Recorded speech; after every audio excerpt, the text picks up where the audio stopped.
सलमान साहब, सबसे पहले तो मुझे ये बताइए कि रवां हफ्ते इस्लामाबाद में इजलास हो रहा है और इस इजलास में कौन कौन आएगा, किस किस ने ग्रीन सिग्नल दिया है पीटीआई को, और नतीजा खेजी पर कोई आपको शक तो नहीं है इसकी?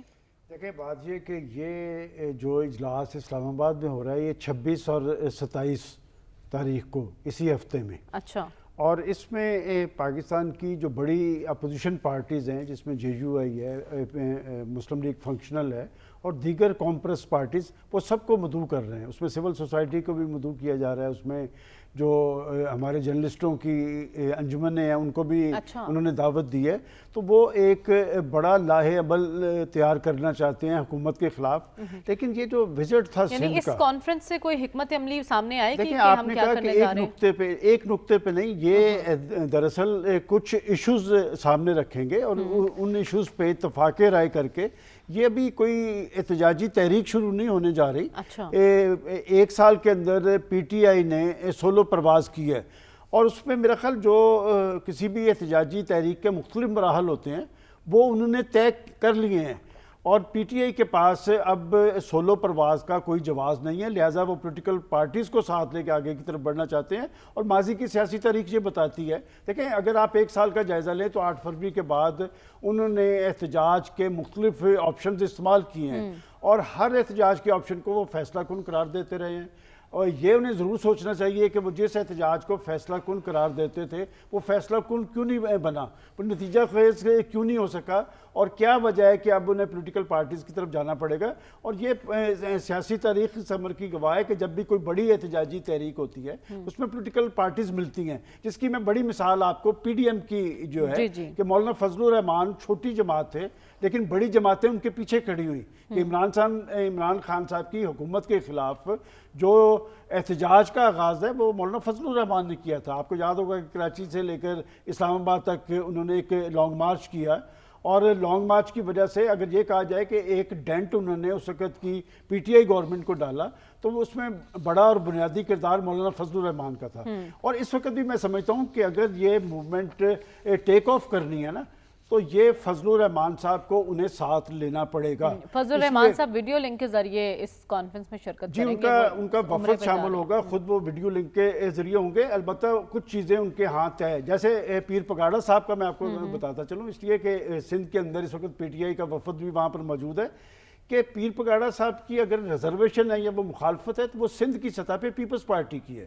मैंने कल भी आपको कहा था कि रियासत के हवाले से भी उनका एक रोल है, इसलिए कि औरों के रूहानी पेशवा हैं, वो रियासत के खिलाफ नहीं जाएंगे। और एक तासुर मैं समझता हूँ जो बना हुआ है पीटीआई के हवाले से उसे अब धोने की ज़रूरत है। बात है हुकूमतों के खिलाफ आप एहतजाज करें, हर दौर के अंदर होता है और हुकूमतों को भी देखें। बात ये जो कहा जाता है ना कि जी वो एहतजाज की इजाज़त नहीं देते, तो जब एहतजाज के लिए माहौल बना हो ना, लोगों के अंदर रद्द-ए-अमल मौजूद हो, हुकूमत एक्सपोज हो रही हो, महंगाई की शरह, बेरोजगारी, इनको इश्यूज बना के और अगर वो बाहर निकलेंगे तो फिर वो दफ़ा 44 के पाबंद नहीं होते। माजी के अंदर सियासी तहरीकें हमने चलती देखी हैं, वो कभी हुकूमत की इजाज़त के साथ मशरूत नहीं होती, वो अवामी रद्द-ए-अमल के साथ मशरूत होती हैं कि लोगों के अंदर क्या हुकूमत के खिलाफ गैज़ो गज़ब बढ़ गया और उसे आवाज़ देने की ज़रूरत है। तो मैं समझता हूँ कि जो इस्लामाबाद का इनका 2 रोज़ा इजलास है वो कुछ इश्यूज पे इत्तफाक़ राय के हवाले से अहम है, लेकिन एक बात बड़ी वाज़ेह है कि इसमें वो पार्टीज शामिल हैं जो ये चाहेंगी कि हुकूमत को सिर्फ टारगेट किया जाए, ना कि एस्टेब्लिशमेंट को। सलमान साहब, ये कॉन्फ्रेंस हुकूमत के लिए किस हद तक परेशान कुन हो सकती है?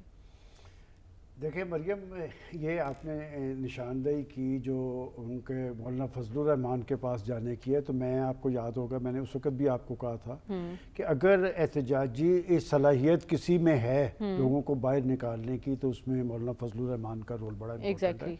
और मैं अब भी कुछ कहना कबल वक्त होगा कि वो इस अपोजिशन इत्तेहाद का हिस्सा बनेंगे या नहीं बनेंगे, लेकिन जहाँ तक हुकूमती स्ट्रेटजी की बात है, अगर माजी की सियासी तारीख उठा के देखें तो हमने अपोजिशन जमातों के इत्तेहाद भी बनते देखे हैं और उनको थपकी और इशारों का अमल भी होता था। अच्छा। और फिर उनका जो एहतजाज था वो टेक ऑफ भी करता था, वो अपना रोल भी अदा करते थे और किसी एहतजाजी तहरीक के नतीजे में कभी हुकूमत नहीं गिरी, लेकिन ये ज़रूर होता था कि हुकूमत पे प्रेशर आता था, हुकूमत दफाई महाज पे खड़ी होती थी और उन तहरीकों में भी जो असल इशूज़ होते थे वो आवाम के रियल इशूज़ होते थे और इसलिए लोग उनकी तरफ मोल्ड होते थे।